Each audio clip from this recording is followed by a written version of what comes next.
200 എന്ന് പറയുമ്പോൾ 200 തന്നെ എടുത്തു കൊടുക്കണം. തനിക്ക് ഈ ബാർഗെയിനിങ് ഒന്നും അറിയില്ല. താനും അവിടെ ഉണ്ടായിരുന്നല്ലോ, എന്തേ താൻ ബാർഗെയിൻ ചെയ്യാഞ്ഞേ?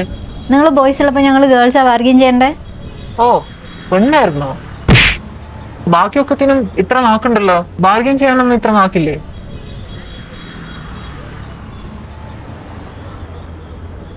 ഫ്രൈഡ് ഐറ്റംസ് ഒന്നും വേണ്ട, വെറുതെ വയറ് പണിയാവും. തനിക്ക് എല്ലാം അറിയെങ്കിലും താൻ അങ്ങോട്ട് ഓർഡർ ചെയ്യും. എന്തെങ്കിലും ചെയ്യും. मैडम जी हस्बैंड वाइफ है?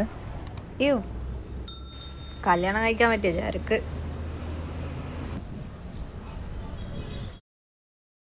തനിക്ക് പേടിയല്ലേ ഞാൻ അവളുടെ അടുത്ത് സംസാരിച്ചു കഴിഞ്ഞാൽ അവള് പോകുന്നു?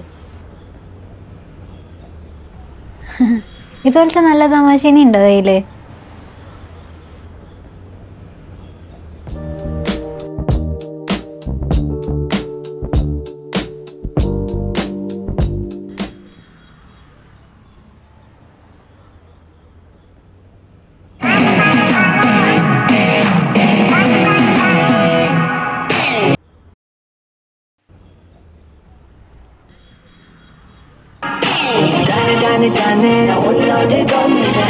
സീരിയസ്ലി?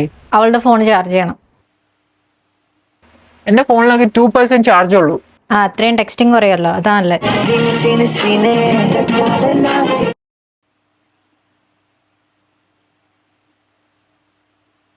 ലാല, ഈ പെണ്ണ് കുറച്ച് ഓവറാണോ? ഇവളെന്താ എല്ലാ ഫോട്ടോയിലും അമറിന്റെ അടുത്ത് നോക്ക്. ഇവൾക്ക് അമറിന്റെ കൂടെ മാത്രം സെൽഫി എടുത്താൽ മതി, ബാക്കി ആരുടെ കൂടെയും സെൽഫി ഇല്ല. ഫുൾ അമറിന്റെ അടുത്ത്. നിനക്ക് വെറുതെ ഓരോന്ന് തോന്നാണ് പെണ്ണെ. ഈ അമർ എന്തിനും ഇങ്ങനെ ചിരിച്ചു നിൽക്കുന്ന ഫോട്ടോസില്? പിന്നെ ഫോട്ടോയിൽ ചിരിച്ചിട്ടല്ലാണ്ട് കരഞ്ഞിട്ടാ നിൽക്കുക? അമർ ഞാൻ ഇല്ലാണ്ട് ഹാപ്പി ആണല്ലേ? അതിപ്പോ ഫോട്ടോയിൽ ചിരിക്കുന്ന പോലെ ആവോ മനസ്സില്? അതൊന്നല്ല, ഇത് മനസ്സിലും ചിരിക്കുന്നുണ്ട്. പിന്നെ അവന് ഹാപ്പിനെസ്സും ഉണ്ട്, അവൻ പോയ ട്രിപ്പില്. അതും ആ പെണ്ണിൻ്റെ അടുത്ത്. അർജുന അവിടെ എന്തിനാ? അവനെ കല്യാണം കഴിക്കാനാ? ഞാനും എടുക്കും സെൽഫി. അവര് കസിൻസ് അല്ലേ? ഒരു കസിൻ്റെ ചിരിയല്ല അത്. കസിൻ്റെ ചിരിയല്ല, പിന്നെ ഇതിൻ്റെ അച്ഛൻ്റെ ചിരിയാ. ഫോൺ അവിടെ വെക്കടി.